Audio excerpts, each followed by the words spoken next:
Hey guys, welcome back to my kitchen. If you are a repeat offender, I love you. And if you're new to this channel, then welcome. In today's tutorial, we're going to be revisiting Japanese curry. Now, a few years back, I did a Japanese curry beef tutorial, and that was in a multi-cooker.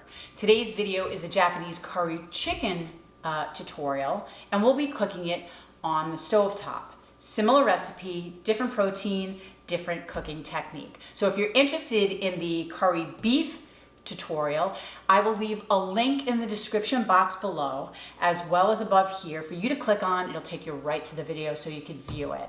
What makes this recipe so super simple and easy is S&B's Golden Curry Mix. And no, I am not sponsored by them or anybody for that matter. I just really like this product. If you are interested in purchasing it and you can't find it in your local supermarket, I will also have a link in the description box below for you to click on. It will take you right to this product on Amazon and you can purchase it 1, 2, 3, very easy. I'll also leave a link to my Amazon store where you can find pretty much all of the small kitchen appliances and gadgets that I use throughout all of my tutorials. So, enough talking. Let's get cooking.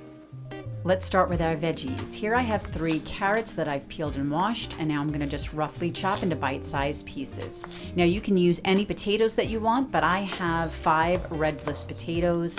The skin can stay on because it's thin. You're gonna roughly chop that into bite-sized pieces. If you're gonna use a russet potato, you need 1 large russet potato, but you need to peel it. And lastly, you need 1 large onion peeled and also cut into bite-sized pieces.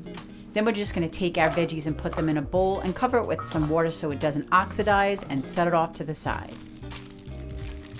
Here I have 2 1/4 pounds of boneless, skinless chicken thigh. I'm just gonna remove any excess skin and or fat. This recipe will accommodate up to 3 pounds of chicken. And again, you can use thigh, breast, or tenders, whichever you prefer. Then just go ahead and cut that into bite-sized pieces. Try to keep your pieces around about the same size. Then we're gonna just quickly season it with some salt and pepper to taste. And then you're just gonna wanna mix that all together so the chicken is evenly coated with the salt and pepper. Hey there! Did you guys know that most people who watch my videos are not subscribers? I know, it's crazy. So do me a favor, take a second, hit that subscribe button, and hit that notification bell so you don't miss out on anything. And now, back to the video.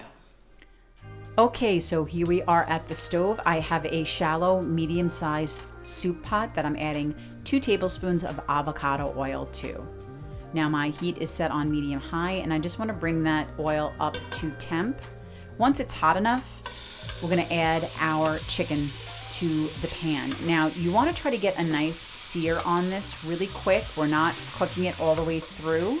You just want to have a nice golden color on both sides of the chicken.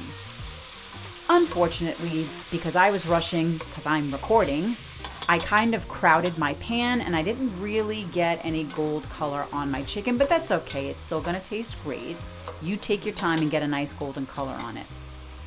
After about 5 minutes, you can remove it and set it to the side. Remember, we do not want to cook it all the way through. We're gonna then grab our veggies, which I drain the water from, and just add it directly to the pot. Give it a good stir. Then you're gonna wanna add some salt and pepper to taste to season our veggies. And now we wanna cook our veggies for about 5 minutes or so, just until they start to soften a little. And pretty much when the onion looks translucent, we're ready to go to the next step.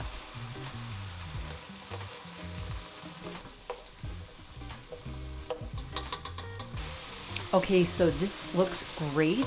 Our veggies have begun to soften just slightly and the onion is looking translucent. So now we're going to add some chicken bone broth or stock, whatever you have. I started out with a little bone broth, but I didn't have a full carton, so I switched to stock.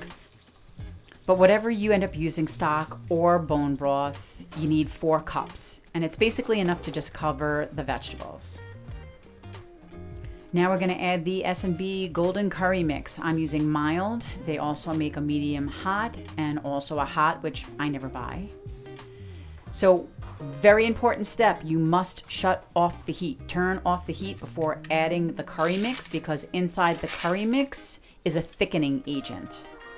So you could see that they have these dividers on the back just in case you weren't making a big batch. You could break it up and save some. But we're using the whole block, and you definitely want to break it up. It just makes it easier to dissolve the curry in the stock. We're using the residual heat from the broth in the pan to dissolve the curry block. So just continually stir, scraping the bottom until it's completely dissolved. And then you can see your sauce thickens a little bit and it has a nice brown color. And now we're going to turn the heat back on to about medium to bring this up to a low simmer. Give it a good stir. I put a lid on it. Give it about 2 or 3 minutes. And then at that point, it should be at a simmer, a low boil, like this. Once it's simmering again, give it one more good stir, scraping the sides and the bottom. And now we can add the chicken with all the juices to our pot. You want to give that a really good stir. Make sure all the chicken's coated well and kind of nestled down into that curry mix. Now all you have to do is put a lid on and again, bring it up to a simmer just like this. And then you're going to let that simmer for about 5 minutes or so. And then your chicken curry is done. Look how beautiful that is. It's just so delicious and so easy. Let's shut off the heat and plate it.